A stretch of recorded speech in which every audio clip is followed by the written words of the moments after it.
sahabat Rasul ke Habasyah.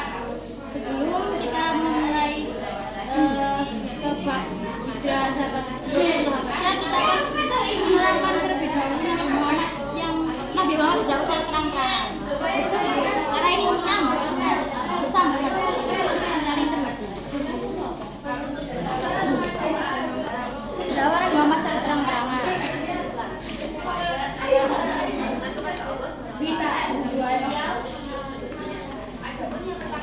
Dakwah Nabi Muhammad secara terang-terangan dilakukan setelah 3 tahun Nabi Muhammad dakwah secara sembunyi-sembunyi.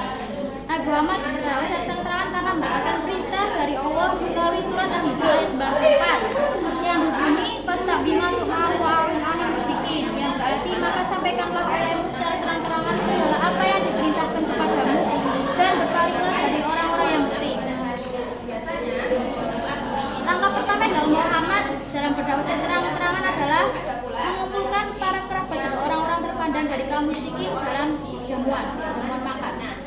Di situ Nabi Muhammad itu mengajak mereka untuk menyebar pada Tuhan dan berbuat baik. Tapi ada bagian besar orang menolak, termasuk Abu Lahab, dia paman Muhammad SAW. Abu Lahab mengancam dan memusuhi Nabi Muhammad jika Nabi Muhammad tetap berdakwah secara terang.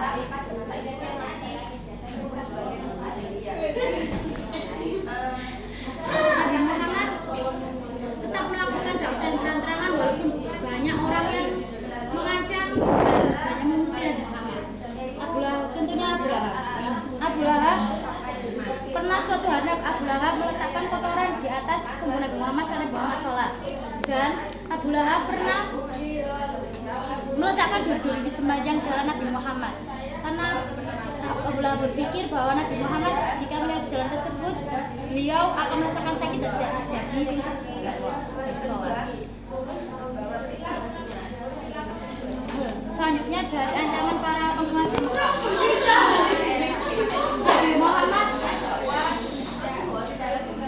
Nabi Muhammad juga mendapatkan ancaman dari para penguasa Mekah, yaitu para penguasa Mekah menyebarkan fitnah, menyebarkan berita bohong kepada masyarakat bahwa untuk menjauhi Nabi Muhammad. Jadi para penguasa itu mau menyebarkan berita hoax Nabi Muhammad agar masyarakat Mekah itu tidak percaya dari Muhammad. Dia juga mendapatkan siksaan dari kaum kafir Quraisy. Nabi Muhammad mendapatkan siksaan dari kaum kafir Quraisy, yaitu dengan dipukuli sangat keras jika Nabi Muhammad melewati jalan yang berdakwah. Nah, karena banyak rintangan dari kaum kafir Quraisy, Nabi Muhammad menyuruh para pengikutnya dan para sahabatnya untuk hijrah ke Habasyah. Jadi pada tahun 615 Masehi, Nabi Muhammad menyuruh sahabat dan para pengikutnya untuk hijrah ke Habasyah. Ya, karena para pengikutnya itu banyak mendapatkan ancaman dari orang-orang kafir. Kenapa Nabi Muhammad kok milih Habasyah? Karena Habasyah itu rajanya yang sedang memimpin di sana itu memiliki sifat yang adil dan dia ramah adil terhadap masyarakat.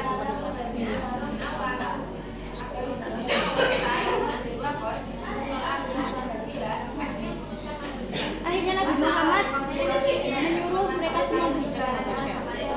Hijrah ke Habasyah ini terjadi dalam 2 tahap, yaitu yang tahap pertama di mana terdapat 10 orang pria dan 5 orang wanita di rombongan tersebut. Di antaranya Utsman bin Affan bersama istrinya Ruqayyah, Abu Hudzaifah bersama istrinya Sahlah binti Suhail bin Amr, Zubair bin Awam, Mus'ab bin Umair, Abu Salamah beserta istrinya yang bernama Ummu Salamah binti Abu Umayyah, Utsman bin Mas'ud, Abu Rahman bin Rauf. Rombongan hijrah ini dipimpin langsung oleh Utsman bin Affan. Sesampainya mereka di Habasyah, mereka bertemu dengan Raja Najasyi dan diterima baik oleh raja di sana. Akhirnya Raja Najasyi atau raja yang ada di Habasyah itu menyuruh mereka untuk tinggal di Negash atau sebelah utara provinsi Tigray. Wilayah itu menjadi pusat penyebaran Islam di Habasya. Jadi selama mereka di Habasya, mereka tinggal di Negash, provinsi Tigray.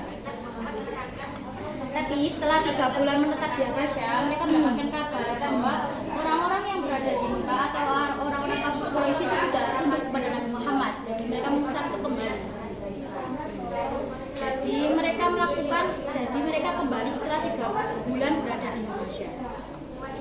Nah, setelah kaum muslimin yang hijrah ke Habasya kembali ke Mekah, ternyata berita itu bohong. Jadi mereka dibohongi supaya mereka semua kembali ke Mekah agar seorang kafir Quraisy itu bisa mengancam dan melakukan tindakan terhadap kaum muslim. Karena dibohongi itu, Nabi Muhammad menyuruh mereka kembali hijrah ke Habasya. Ini termasuk hijrah tahap kedua.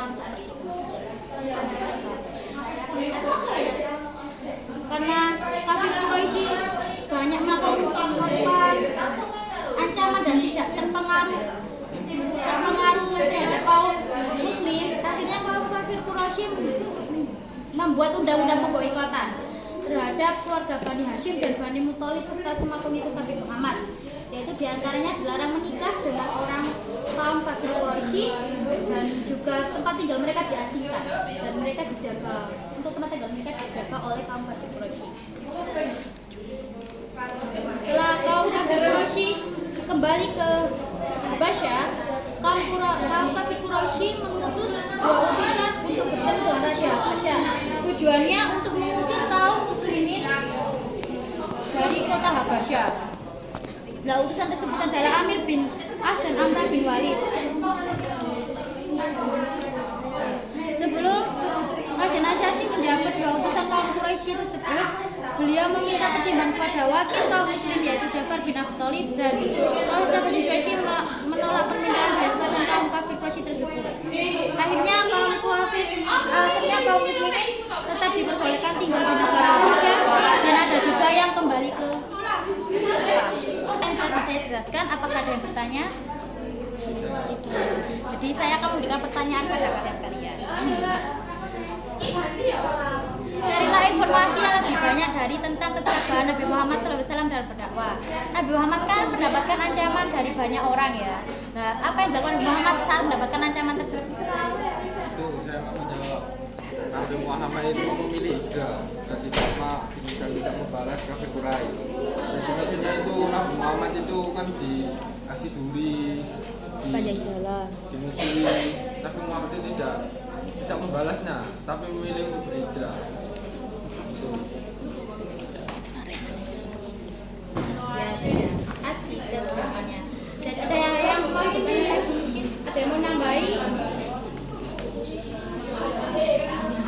Oke, sudah. Oke, sekian presentasi yang dapat saya sampaikan. Mohon maaf jika ada salah kata. Assalamualaikum warahmatullahi wabarakatuh.